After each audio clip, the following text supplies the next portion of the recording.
I 37 male, caught my wife Cass 32 female, were married in 2018.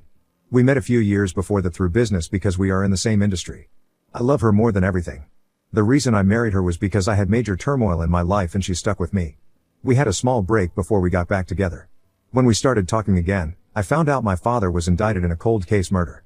He was going to jail. The terrible part is my father had custody of my nephew L4 male. At this time, I was the only family member able to take him on because my brother was currently in jail. Through this, she said we would do this together. I knew I wanted to marry her right then. My wife was told she more than likely was not going to be able to have kids, but I wanted to marry her anyway because of how much I loved her. I always wanted to be a dad but was willing to sacrifice that because of how much I loved her. During this terrible time, I wanted something solid. We were best friends and have made it through so much. I felt like we could tackle the world together. I asked her to marry me on a weekend, and then we found out she was miraculously pregnant the following week. We went from talking again to a family in no time. Looking back, I wanted to have a long engagement to make sure we worked through any issues from our break, but instead we were thrown right in. We were married in 2018 and everything was great. I loved her very much and our marriage wasn't perfect, but I was loyal to her and she was my ride or die. Fast forward to 2021. We moved states because I had to take a new job because of our business being derailed by COVID. This new job required me to travel a lot and she wanted to be close to her family for help with our 3 kids. We had 2 beautiful girls on top of my nephew. Cass quit her last job and worked locally with family. She hated being home because her family were full of constant judgment and asks. When help was needed from them, it was like pulling teeth. It honestly pulled us down and reminded her why she left the first time. Her old employer asked for her back. But this job was 4 hours away and without really discussing it too extensively like a couple should, it required her to be gone during the week. She was going to work this into a remote position, but as she started the job she started to like being away. She left me to take care of the kids, which I love them, but it was hard. I felt abandoned. I still traveled 2 days a week and had to rely and deal with her family. Not to mention all of the duties of taking care of 3 kids. She would come home on weekends and it would be fight after fight. I wanted and needed help, but when she came home she would hardly want to hang out with us but instead go out with her brother and friends. All I wanted was help. The business we are in is primarily male. She started being distant and we were hardly seduced anymore. Last summer we moved to where she was working. Her time there changed her. She is a beautiful tall blonde and constantly getting hit on by her male co-workers and customers. She had a co-worker Seth 33 male, who I knew before from being in the same industry. I liked him. I never felt threatened by him because all dealing with him had been good. He put out there that he was a moral man as far as I could tell. I did not feel threatened for he was not Cass's type. After we moved, I tried everything I could to make Cass happy. Listening, emotionally, supportive, complimenting. I bared any household task to try to make an effort to no prevail. What I did was never good enough. We finally got to a point where we both agreed for us to make it therapy was our best option. We agreed on individual therapy first. She found an online therapist which I thought wasn't the best, but it was what she wanted to do. One day she asked me what my plans were later in the week. I told her I didn't have to travel and would be working from home. She asked if I could work at a coffee shop that day because she wanted space. She wanted to work home that day and had a therapy session. I said sure. We have always shared our location due to safety. A few times in recent weeks her location would randomly turn off. She said it was an issue with her phone. The day she had her session in the afternoon, she made sure my location was working and called me to make sure. I felt it suspicious. I asked her if everything was okay and she said yes. I turned off my location and 15 minutes before her session she asked why it wasn't working. I told her my phone must have the same issues as hers. She asked if I was still at the coffee shop and I said yes. She said I could come back in 2 hours. My spider sense went off. I left the coffee shop as I could see her location was not at the house. I drove back and parked down the street. 5 minutes later I saw Seth and Cass both get out and walk into the house. It was obvious that she wasn't going to therapy. I waited for 10 minutes as my heart was beating uncontrollably and the thought of what I would find in there and how it would ruin me. But I had to know. I walked in and no one was in the living room. There is no reason a man that Cass works with should be in any other room. I made it to our bedroom and opened the door to find them both about to do the deed. He was full bare on my bed with her almost there. I looked at her and yelled, "Is this a new type of therapy?" Both of them had utter shock in their faces. She ran after me trying to say it isn't what it looks like. I broke down. I didn't cry, but my body and mind took over for my world was turned upside down. Seth exited as quick as he could as Cass made sure she was between us. I tried to leave but Cass was physically blocking me. I'm traditional in the aspect to where I would never physically hurt a woman. But a relentless version of Cass came out. All I wanted to do was leave. I was a former defensive lineman and used my old moves to evade her without having to get physical. Once I got to my car, she blocked me from leaving. In order to leave I had to trick her like I wanted to talk, but I sprinted car to the car and took off. I think she broke a nail trying to grab the door handle as I was speeding away. I'm flushed with anxiety. I don't understand how she could have done this after all I did was try to make her happy. The picture of that man naked on my bed is haunting me after he tries so hard to come off as a good man. Still have to process this. Update 1. While I was driving away, I probably should have pulled over at some point because I was hyperventilating and couldn't get my heart rate down.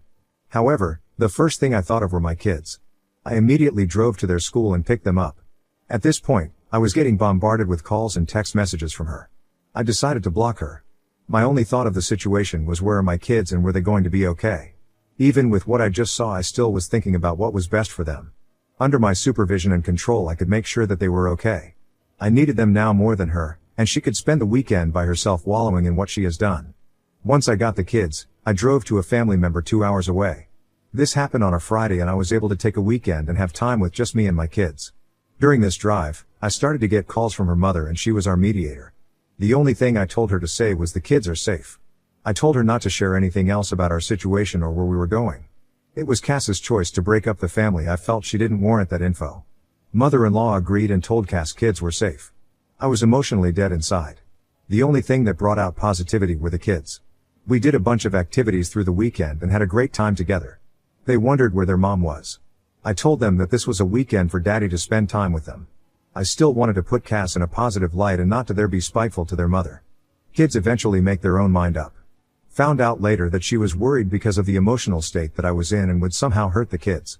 Goes to show how much she really didn't know me anymore, because I would never do anything like that. Starting to see some of the dialogue that she was putting out there in order to sway certain opinions. To add context, though I loved her very much and wanted to make her happy, she had narcissistic qualities about her. When I was sick, she would have been more sick. I had a problem, her problem had to be bigger.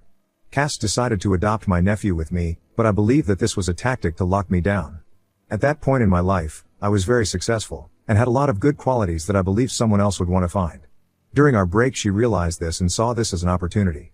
Due to my upbringing, I have some insecurities about myself, but from what other people said, they think that I am a good person and always try to make everything better. That's always who I try to be. I'm not trying to say I'm perfect or that I didn't have my problems or issues. I most certainly did. But I always try to make everyone and everything better.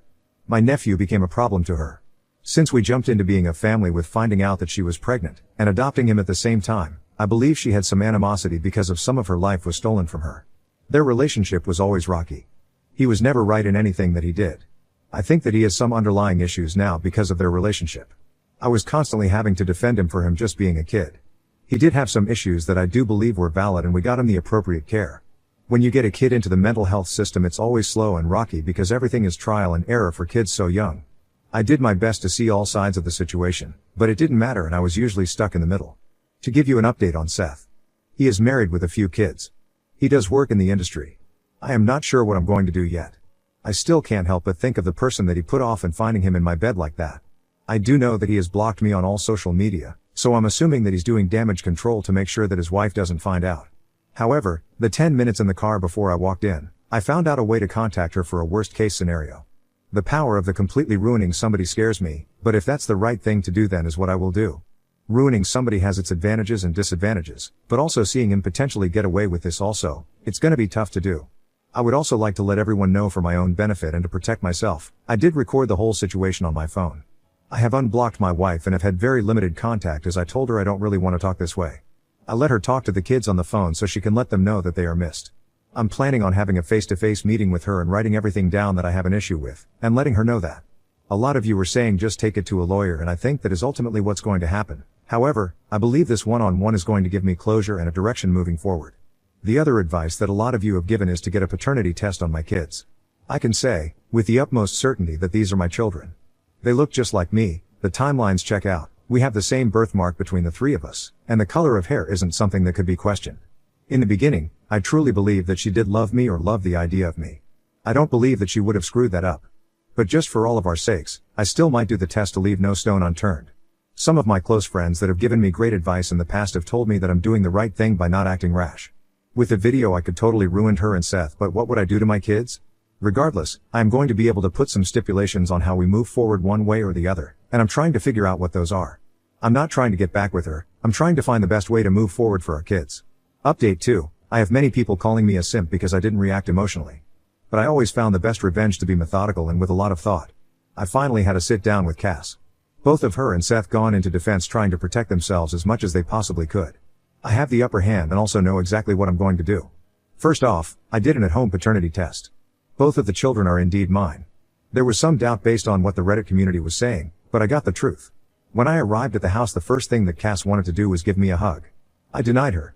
She doesn't get to keep playing on my emotions anymore. I honestly felt nothing as she began to cry. I wanted the upper hand in a conversation, so I let her go first. She began by telling me how sorry she was and how she can't get the image of my face when I walked in on her with Seth. She said she had time to reflect on all of the good things and strides I made recently, and realized that she was going a different direction in her head no matter what I did. The situation has made her realize what she did in having me as a partner. We haven't been intimate as of late. She told me that she convinced Seth that this would be a one-time thing to see if she could be with somebody else. She wanted to make sure that it wasn't just her and her emotional state on why she couldn't be emotionally and physically with me. I didn't believe this for 1 second. She knew I had the video and asked me what I was going to do with it. With us being in the same industry, there was a lot of implications that could happen. It would ruin their reputations. There I realized what she was saying earlier was a ploy. Cass having those narcissistic tendencies, it made me realize that's what she was worried about the whole time. And goes my plan. I relayed to her that I don't believe her and actions speak louder than words. Her asking what I was going to do with the video told me what she was really worried about. She asked me not to implicate Seth in his job because he had a family. It was her decision and she convinced him to bring him over and test to see if she could be intimacy again, which is complete BS. I said the moral man he is, he should have known better. I understand what it's like to have a relationship with somebody at work, but there are lines you don't cross. He was in that bed too. I was pissed and realized how little of a priority I was again. With my kids in mind, I need to make sure that I'm taking the correct steps to protect myself and them. I told her immediately that Seth needs to find another job. With our industry being very small, he should be able to find one very easily due to the experience that you need.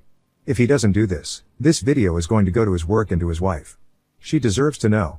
She said she couldn't ask him to do that. I told her that this decision was both of yours and how am I supposed to just let everything go without consequences? The world doesn't work like that. She said that her and Seth are not on speaking terms because of what happened. He blames her for what happened. I told her you'll see him at work. I'm sure you can pull him aside. Not my problem. I then began to tell her that she needs to go find a place immediately. She said she had no place to go. I said not my problem. I would take the kids to my other family members, but their school is close and can't take them that far. There's no immediate family where we live. I told her that I have the upper hand due to the evidence. Why would I be the one that would be forced to leave as well as Seth getting to keep his job and his marriage intact? I did nothing wrong. I didn't deserve this. She said didn't know what to do. I said that's not my problem. I explained that her narcissistic tendencies affected me mentally and emotionally through our relationship. She needed to hear it because narcissistic people think they never do anything wrong and gaslight. She needed to hear everything I had to say in order to become a better person and mother to our kids. But that's our extent of our relationship moving forward. I told her I'm not your friend anymore, and not bother me with any of her BS. In the past, she knew I was a problem solver and would use her problems to try to gaslight me. I asked her to leave after as she had no response. I plan to let Seth's wife know and I want Seth gone from the company first. In order not to affect my kids too much, I don't want Cass's job to be in jeopardy. However, if they don't do what I want, then that's their choice and they know the consequence. I have contacted a lawyer. We meet in the middle of the week. He will have it all in later front of him. Even things from the past from our relationship. There will be another follow-up as things progress. Now on to the next story. Story 2. Wife cheated on me and left me for an unemployed AP, now she's begging for mercy. My wife and I met on a blind date that was set up by friends. I was a little hesitant to go through with this blind date because I never had much luck with them, but I had been in a bit of a dry spell. It was either go on this date or continue to remain lonely. I got on the date and it ended up being amazing. My wife or girlfriend at the time was very friendly and charming. We had a decent amount in common where making conversation wasn't a struggle. The two of us dated for nearly 2 years. From there, we moved in together and got married in a small wedding ceremony surrounded by family and friends. We had lived together before marriage, which I always insisted on doing. In my mind, it gave people a chance to get to know each other better and see if they were a match before taking that giant step into marriage. Marrying my wife seemed like the best decision at the time. The two of us moved into a better apartment, continued to succeed in our jobs, and even got a pet dog. She was the one who wanted the dog, yet I ended up being the one who took care of it most of the time. Don't get me wrong, I love the dog and enjoyed taking care of her. I'd always loved animals, but my wife was the one who wanted this specific breed that could be a bit difficult to handle. She promised me up and down that she would care for the dog a little more than half the time.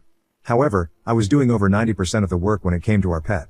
This should have been my first red flag that she was so willing to brush off a responsibility. I just did my best to handle it because I was still madly in love with my wife. When she got a promotion at work, things started to change, but not for the better. I understood she had a lot of responsibilities now because she was supervising 3 people. It just seemed like there was something more to it. Anytime I asked her what was going on, she just said she was super stressed at work and that she was sorry for treating me this way. It was just a whole lot of stress. I wanted to believe it, so I forced myself to believe it. Ignorance is bliss, as they say, and I remained in ignorance for nearly a year after my wife's change in behavior. One day I decided to surprise her at work. I had gotten off early, so I thought it would be a nice, romantic little thing for us to do. I got to the office and was told that my wife had stepped out to go to lunch. It was my fault for not checking with her, so I went back to my car. When I was about to pull out of the parking spot, I saw my wife entering the office building with a younger man who I think was one of her subordinates. The reason I did a double take is how she was acting with him. She was very touchy, giggly, and not acting like a supervisor would with someone they were supervising. I watched them go inside the building, but as much as I tried to brush it off, I couldn't, because I kept picturing how happy she looked. My wife never looked at me like that anymore. It pained me to say this, but it was the truth. I wanted to ask her what was going on, except I doubted she would tell me the truth. So, I decided to check her phone when she was in the shower. The phone is always the place where you'll find what you need. Her texts were full of evidence of an affair with her subordinate. I sent copies of all the texts to myself in a surge of impulsivity. I wanted a chance to be able to use them. Once she got out of the shower, I told her I knew of the affair and to not BS me about everything because I knew the truth. She seemed shocked that I would take the step of going into her phone and violating her trust, which was ridiculous. She was the one to cheat on me in the first place. She looked like she wanted to hit me, but just stormed off back into the bathroom. I was glad that we only had another month left on this lease because our marriage was over. For a few days after that, I was in shock about the end of my marriage, and once the shock wore off, the grief set in. My wife had left to go stay with her parents. They were supporting her, but this was no surprise to them. She was their little girl who could do no wrong. I had finally sought out a lawyer and planned to move into another unit in the complex that was smaller than the one I shared with my wife. She seemed to be facing no consequences. Her family and friends were on her side, with her job still going well. It was then I had enough and decided to make the affair known to my wife's workplace. I had evidence to back it up, so it wasn't like I couldn't prove it. The fallout was quick. My wife was forced to resign and the subordinate was moved to another department. When I learned she left her job, she reached out to me and lashed out, saying how she knew this was my fault. I didn't deny it and told her I took screenshots of her text messages that day and was sitting on them for weeks now. She screamed and cried, saying she was going to have her father hire a lawyer to go after me, but it was all bluster. My soon-to-be ex was the one who had done wrong by having a relationship with someone below her. It went against the rules set forth by her place of work. It was a relief when the divorce was final and we were no longer legally married. I spent a lot of this situation in a state of shock and then devastation. Most of the time I was wavering between the two. The divorce being final was a chance for me to be able to heal, which I desperately needed. For a while, my ex-wife did try to harass me, but eventually, it stopped. I don't know why she did that, and frankly, I didn't care. It meant that my ex was now finally out of my hair. It was the best part of it. The last I heard about my ex is that she had gotten another job, but it's much lower paying than her other one. It had been hard for her to find one because of how suddenly she left her other job. This was completely of her own doing, so she had no one to blame but herself. I still don't know where it all went wrong or why she cheated in the first place. The best I can figure is she's just a terrible person who enjoyed the rush of cheating on me with someone at work. His being younger probably was a boost to her ego too. My ex certainly would have gone far in that job too. I've since received another promotion with another on the horizon. I also got the dog in the divorce because I was the one to take care of her anyway. There was no way she was going to take her. Honestly, I can say I don't care what happens to my ex or where she ends up in 5 years. I'm on the path to happiness and she seems to be on a path to permanent misery. Do I hope that she looks back and regrets what she did? Sort of, but I hope one day I won't care about that either.